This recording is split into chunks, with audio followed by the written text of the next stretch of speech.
ಆತ್ಮೀಯರೇ, ಹರಿಹರ ಆರೋಗ್ಯ ಮತ್ತು ಬಸ್ಲಿಕದಿಂದ ನಿಮಗೆಲ್ಲರಿಗೂ ವಿಶೇಷವಾದ ಶುಭಾಶಯವನ್ನು ನಾನು ಕೊಡ್ತೇನೆ. ಇನ್ನು ಕೆಲವೇ ದಿನಗಳಲ್ಲಿ ನಾವು ನಮ್ಮ ಕರ್ನಾಟಕದ ವೇಳಾಂಗಣಿ ಎಂದೇ ಪ್ರಖ್ಯಾತಗೊಂಡಿರುವಂತಹ ಹರಿಹರ ಆರೋಗ್ಯ ಮಾತೆಯ ಪುಣ್ಯಕ್ಷೇತ್ರದ ವಾರ್ಷಿಕೋತ್ಸವವನ್ನು ಅದ್ಧೂರಿಯಾಗಿ ಆಚರಿಸಲು ಸಕಲ ಸಿದ್ಧತೆಗಳನ್ನು ನಾವು ಮಾಡಿಕೊಂಡಿದ್ದೇವೆ.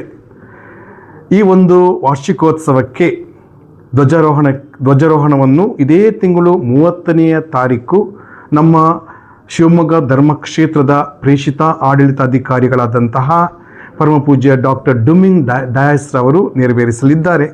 ತದನಂತರ 9 ದಿನಗಳ ನವೇನ ಕಾರ್ಯಕ್ರಮ ಇರುವುದು. ಪ್ರತಿದಿನ ಸಂಜೆ ದಿವ್ಯ ಬಲಿಪೂಜೆಗಳು, ಪ್ರಬೋಧನೆ ಮತ್ತು ಪರಮಪ್ರಸಾದ ಆರಾಧನೆ, ಅನ್ನ ಸಂತರ್ಪಣೆಯ ಕಾರ್ಯಕ್ರಮವು ಕೂಡ ನೆರವೇರುವುದು. 7ನೇ ತಾರೀಕು ವಿಶೇಷವಾಗಿ ಎಲ್ಲ ರೋಗಿಗಳಿಗಾಗಿ ನಾವು ಬಲಿಪೂಜೆಯನ್ನು ಸಮರ್ಪಿಸುವಂತಹ ದಿನ. ಅಂದು ಮೈಸೂರಿನ ಧರ್ಮಾಧ್ಯಕ್ಷರಾದ ಪರಮಪೂಜ್ಯ ಡಾಕ್ಟರ್ ಫ್ರಾನ್ಸಿಸ್ ಸರವರವರು ಬಲಿಪೂಜೆಯನ್ನು ಸಮರ್ಪಿಸಿ ನಮಗಾಗಿ ಪ್ರಾರ್ಥಿಸಲಿದ್ದಾರೆ. ಸೆಪ್ಟೆಂಬರ್ 8ನೇ ತಾರೀಕು ಈ ದೇವಾಲಯದ ಹರಿಹರ ಆರೋಗ್ಯ ಮಾತೆ ಬಸ್ಲಿಕದ ವಾರ್ಷಿಕೋತ್ಸವ. ಅಂದು ಬೆಳಿಗ್ಗೆ 5 ಗಂಟೆಯಿಂದ ಸಂಜೆ 8 ಗಂಟೆಯವರೆಗೂ ವಿವಿಧ ಭಾಷೆಗಳಲ್ಲಿ ದಿವ್ಯ ಬಲಿಪೂಜೆಗಳು ನೆರವೇರುವುದು.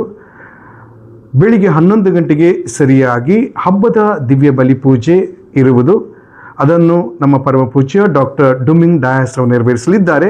ಸಂಜೆ 5 ಗಂಟೆಗೆ ಸರಿಯಾಗಿ ಸೇವಂತಿಗೆ ಹೂವಿನಿಂದ ಅಲಂಕರಿಸಲ್ಪಟ್ಟಂತಹ ಹರಿಹರ ಆರೋಗ್ಯ ಮಾತೆಯ ತೇರಿನ ಭವ್ಯ ಮೆರವಣಿಗೆಯು ನಗರದ ಪ್ರಮುಖ ಬೀದಿಗಳಲ್ಲಿ ಅದು ಸಾಗುವುದು. ಪ್ರಾರ್ಥನೆಗಳಲ್ಲಿ ಭಜನೆಗಳೊಂದಿಗೆ ಸಾಗುವಂತಹ ಈ ಒಂದು ಮೆರವಣಿಗೆಯಲ್ಲಿ ಅನೇಕ ಸಹಸ್ರಾರು ಜನರು ಬಂದು ಭಾಗವಹಿಸಲಿದ್ದಾರೆ. ಆತ್ಮೀಯರೇ, ನೀವು ಬನ್ನಿ, ಈ ಒಂದು ಹಬ್ಬದಲ್ಲಿ ಭಾಗವಹಿಸಿ ಹರಿಹರ ಆರೋಗ್ಯ ಮಾತೆಯ ಕೃಪೆಯನ್ನು ಹೇರಳವಾಗಿ ಪಡೆಯಿರಿ. ಶಾಂತಿ, ಸಮಾಧಾನ, ನೆಮ್ಮದಿ, ಸಂತೃಪ್ತಿಗಾಗಿ ಹುಡುಕಾಡುವಂಥ ಪ್ರತಿಯೊಬ್ಬರು ಬನ್ನಿ. ಈ ತಾಯಿಯೇ ನಮ್ಮ ಆಸರೆ, ನಮ್ಮ ಸೌಖ್ಯದಾತೆ. ಈಕೆ ನಿಮಗಾಗಿ ಇಲ್ಲಿ ಕಾದಿದ್ದಾರೆ. ಈ ಒಂದು ಪುಣ್ಯಕ್ಷೇತ್ರ ಅನೇಕ ಜನರನ್ನು ಕೈಬೀಸಿ ಕರೀತಾ ಇದೆ. ನೀವು ಬಂದು ಈ ಒಂದು ಹರಿಹರ ಹಬ್ಬದಲ್ಲಿ ಭಾಗವಹಿಸಿ ಹರಿಹರ ಆರೋಗ್ಯ ಮಾತೆಯ ಕೃಪೆಯನ್ನು ಹೇರಳವಾಗಿ ಪಡೆಯಿರಿ. ಬನ್ನಿ, ಪ್ರಾರ್ಥಿಸಿ, ಆನಂದಿಸಿ. Thank you.